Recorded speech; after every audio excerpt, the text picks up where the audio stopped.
చింత చిగురు లేదా చింతాకు ఈ సీజన్లో అంటే సమ్మర్లో మాత్రమే దొరికేది. గుప్పెడాకు వేసిన వెజ్ అయినా నాన్ వెజ్ అయినా చట్నీలైనా పచ్చళ్ళైనా చాలా టేస్టీ కదండి. సర్లే ఇవాళ సింపుల్గా చింతాకు చట్నీ, అది కూడా వేడి వేడి రైస్ వేడి వేడి రాగి ముద్దలోకి చూద్దామా. దానికోసం ముందుగా ఒక 4-5 స్పూన్స్ దాకా ఆయిల్ వేసుకోవాలి. ఈ ఆయిల్ అనేది బాగా హీట్ ఎక్కిన తర్వాత ఒక గుప్పెడు దాకా పల్లీలు వేసుకోవాలి. నేను తీసుకునే ఒక గుప్పెడు చింతాకు, అందులో వేసే 2 టమోటాలకి ఈ గుప్పెడు పల్లీలు అనేవి సరిపోతాయి. వేసిన ఈ పల్లీలని మీడియం ఫ్లేమ్లో కొద్దిసేపు వేయించగా చిట్పట్లాడి ఇవి వేగాయి అనుకున్న తర్వాత ఆయిల్ అనేది ఏమాత్రము పడకుండా వీటిని ఒక ప్లేట్లోకి తీసుకోవాలి. ఆ తర్వాత అదే కడాయిలోకి ఆయిల్ లేకుంటే ఆయిల్ వేసుకోవాలి. నేను ఇందాక వేసిన ఆయిలే సరిపోయింది. పచ్చిమిర్చి వేసుకోవాలి. వీటిని ఎలా వేసుకోవాలి అంటే చింతాకులో బాగా పులుపు ఉంటుంది, వేసే టమోటాల్లో పులుపు ఉంటుంది కాబట్టి దాన్ని బట్టి ఆ పులుపు బ్యాలెన్స్ అయ్యేలా పచ్చిమిర్చి కొంచెం ఎక్కువగానే వేసుకోవాల్సి ఉంటుంది. వేసే ఈ పచ్చిమిర్చిని ఈ విధంగా ఘాట్లు పెట్టి అయినా వేసుకోవాలి, లేదా మధ్యలో కట్ చేసి అయినా వేసుకోవాలి, లేదంటే ఆయిల్లో వేసిన తర్వాత పేలుతాయి. ఈ చట్నీలోనే కాదు, ఏ చట్నీలో అయినా ఏ రెసిపీలో అయినా సరే ఆయిల్లో వేసే పచ్చిమిర్చిని కట్ చేసి వేసుకోవాలి, లేదంటే ఘాట్లు పెట్టైనా వేసుకోవాలి. సరే, వేసిన పచ్చిమిర్చిని కూడా కొద్దిసేపు వేయించగా ఈ పచ్చిమిర్చి ఎక్కువ వేసాం కదా, ఎక్కువ పచ్చిమిర్చి వేయించినప్పుడు ఆ వేగిన స్మెల్ కూడా మనకు తెలుస్తుంది. చూడండి, ఈ విధంగా వేగాయి అంటే ఈ పచ్చిమిర్చి వేగిపోయినట్టే. ఆ తర్వాత వీటిని కూడా అంతే, ఆయిల్ అనేది ఏమాత్రము పడకుండా అదే ప్లేట్లోకి తీసుకోవాలి. తర్వాత చింతాకు, ఈ చింత చిగురు నేనైతే చూడండి ఈ మాత్రం ఒక గుప్పెడ దాకా చింత చిగురు అయితే వేసుకుంటున్నాను. ఈ చింత చిగురుకి 2 టమోటాలైనా వేసుకోవచ్చు, 3 టమోటాలైనా వేసుకోవచ్చు, 4 కూడా వేసుకోవచ్చు. కానీ టమోటాలు ఎక్కువ అయ్యే కొద్దీ ఆ పచ్చళ్ళలో చింత చిగురు ఫ్లేవర్ అనేది తగ్గిపోతుంది. సరే, ఈ చింతాకును కూడా ఆయిల్లో వేయించుకోవాలి. ఆయిల్ ఎక్కువ వేసుకోని అవసరం లేదు, ఒక 1/2 టీ స్పూన్ లేదా ఒక చిన్న టీ స్పూన్ వేసుకున్నా చాలు. వేసిన చింతాకును కూడా కొద్దిసేపు వేయించగా ఈ ఆకు అనేది కొంచెం దగ్గర పడిపోయి కొంచెమే అయిపోతుంది, అప్పటిదాకా వేయించుకోవాలి. లైట్గా రంగు కూడా మారుతుంది. చూడండి, ఈ విధంగా వేగిన తర్వాత ఈ ఆకును కూడా అదే ప్లేట్లోకి తీసుకోవాలి. ఆ తర్వాత అదే కడాయిలోకి ఒక 2-3 స్పూన్స్ దాకా ఆయిల్ వేసి టమోటాలని ముక్కలుగా కట్ చేసి వేసుకోవాలి. నేనైతే ఇక్కడ 2 మీడియం సైజ్ టమోటాలు అయితే వేసుకున్నాను.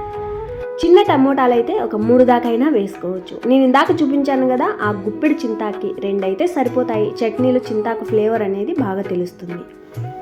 ఇక్కడ ఈ టమోటా ముక్కలు తొందరగా మగ్గడానికి మూత పెట్టైనా ఉడికించుకోవచ్చు.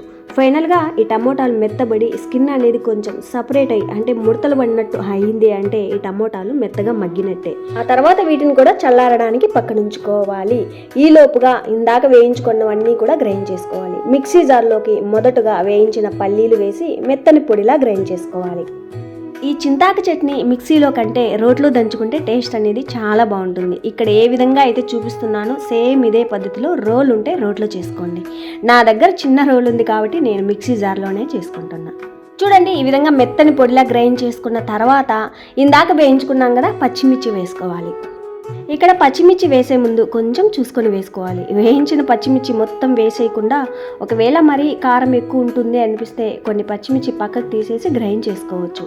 ఫైనల్లో కారం తక్కువ అనిపిస్తే మళ్ళీ తీసేసిన పచ్చిమిర్చి వేసి గ్రైండ్ చేసుకోవచ్చు, నష్టమేం లేదు. తర్వాత ఇందాక వేయించుకున్నాం కదా, ఈ చింతాకుతో పాటు రుచికి సరిపడా సాల్ట్ కానీ లేదా రాళ్ళ ఉప్పు వేసుకోవాలి. ఒక 5 దాకా తొక్కతో సహా వెల్లుల్లి రెబ్బలు. ఈ వెల్లుల్లి రెబ్బలకి తొక్క తీసేసుకోవాలి అనుకుంటే తీసేసైనా వేసుకోవచ్చు, మీ ఇష్టం. ఫైనల్గా ఇందాక వేయించి చల్లార్చిన టమోటా ముక్కలు వేసుకోవాలి.